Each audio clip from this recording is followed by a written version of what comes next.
Video like जरूर कर लीजिए और ऐसे वीडियो लगातार फ्री में पाने के लिए चैनल को तुरंत सब्सक्राइब कर लीजिए और बेल आइकन को जरूर टैप कर लीजिए ताकि आगे भी सारे वीडियो आपको मिलते रहे। यूट्यूब में फॉलो करते हैं तो प्लीज ये वाला फ्री टेलीग्राम चैनल जरूर ज्वाइन कर लीजिएगा। सारे नोटिफिकेशन सारे अपडेट यहीं पे आते हैं, ध्यान रखिए। नमस्कार साथियों, स्वागत है आप सभी का स्टडी फॉर सिविल सर्विसेज में। ये क्लास है हमारी मॉडर्न इंडिया की और मॉडर्न इंडिया में टॉपिक हमारा चल रहा है वो है सामाजिक तथा धार्मिक सुधार आंदोलन से जुड़े हुए प्रीवियस ईयर क्वेश्चंस जो हिस्ट्री में पूछे गए हैं, उनकी आज हम बात कर रहे हैं। तो चलिए आगे बढ़ते हैं एक एक करके। देखिए, मंजीत सिंह कशीद क्रांतिकारी सरदार उधम सिंह के मित्र तथा सहयोगी थे। स्वदेशी आंदोलन के दौरान चिदम्बरम पिल्लई ने स्वदेशी स्टीम नेविगेशन कंपनी की स्थापना की तथा बंगाल केमिकल स्वदेशी स्टोर्स की स्थापना पीसी रे ने की। इंपॉर्टेंट है, पीसी रे ध्यान रखना, ठीक है। और चिदम्बरम पिल्लई ने बनाया स्वदेशी स्टीम नेविगेशन कंपनी। भारत छोड़ो आंदोलन रूस तथा फ्रांस की क्रांति से कम नहीं था, यह कथन जयप्रकाश नारायण का है। भारत छोड़ो आंदोलन द्वितीय विश्व युद्ध के समय 8 अगस्त 1942 में शुरू हुआ। इसका लक्ष्य भारत से ब्रितानी साम्राज्य को समाप्त करना था। प्रसिद्ध क्रांतिकारी आशुतोष कोइला विद्युत वाहिनी नामक क्रांतिकारी संगठन के सदस्य थे। बंगाल के मिदनापुर जिले के तामलुक में 17 दिसंबर 1942 को तामलुक जाति सरकार की स्थापना हुई। सरकार ने सशस्त्र विद्युत वाहिनी का गठन किया। जाति सरकार 1 सितंबर 1944 तक चलती रही। असहयोग आंदोलन के दौरान आंध्र प्रदेश के गुंटूर जिले में सशक्त चेंचू आदिवासी आंदोलन शुरू हुआ। जापानी वस्तुओं का इस्तेमाल छोड़ने का प्रस्ताव राष्ट्रीय कांग्रेस ने 1937 में पारित किया था, जिसमें इसके लिए भारतीयों से अपील की गई थी कि 1937 में जापान ने इसका कारण था कि 1937 में जापान ने चीन पर हमला किया। इस पर कांग्रेस ने जो प्रस्ताव पारित किया उसमें जापान की भर्त्सना की गई। भारतीय जनता से अनुरोध किया गया वह चीनी जनता के प्रति संवेदना प्रकट करने के लिए जापानी वस्तुओं का बहिष्कार करे।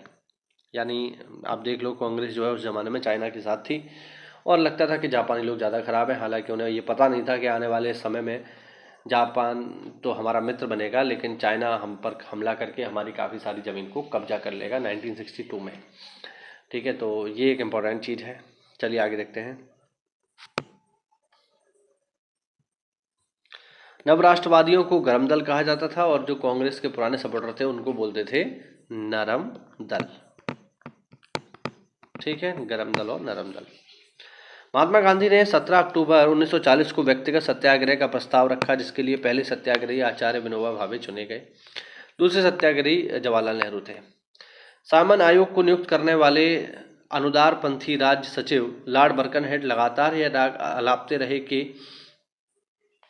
भारतीय लोग संवैधानिक सुधार के लिए ठोस प्रस्ताव बनाने में असमर्थ है, जिसमें सभी राजनीतिक दलों की स्वीकृति प्राप्त हो। ब्रिटेन में होने वाले 1929 के आम चुनाव को ध्यान में रखते हुए सरकार ने 9 नवंबर 1927 को साइमन कमीशन की नियुक्ति की।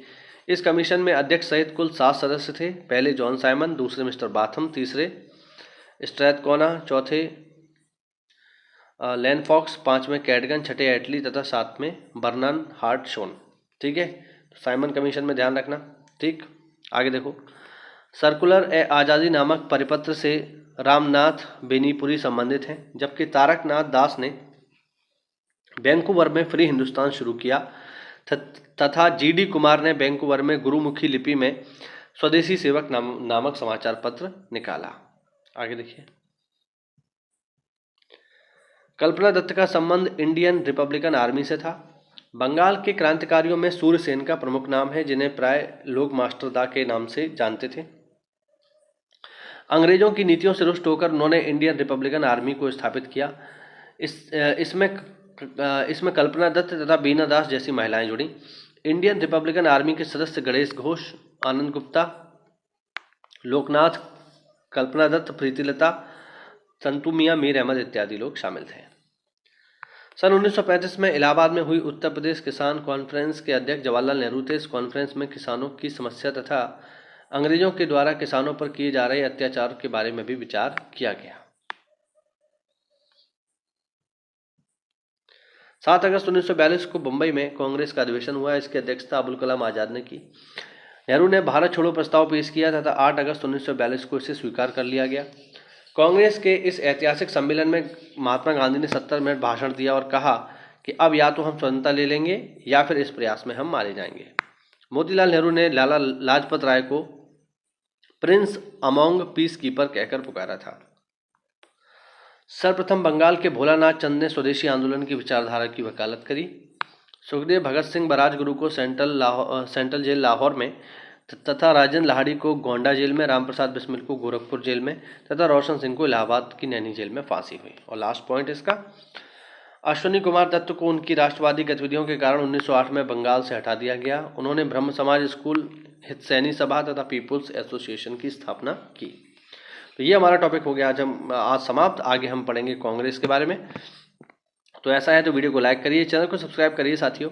और अगर आप हमारे किसी भी पेड ग्रुप प्रोग्राम से जुड़ना चाहते हैं जो कि चल रहे हैं PCS, BEO, RO के लिए, तो दिए गए नंबर्स पे कॉल करके आप हमसे जुड़ सकते हैं। ये वन स्टॉप डेस्टिनेशन है, इसमें जुड़ करके आपको बाहर से कुछ भी पढ़ने की ज़रूरत नहीं है।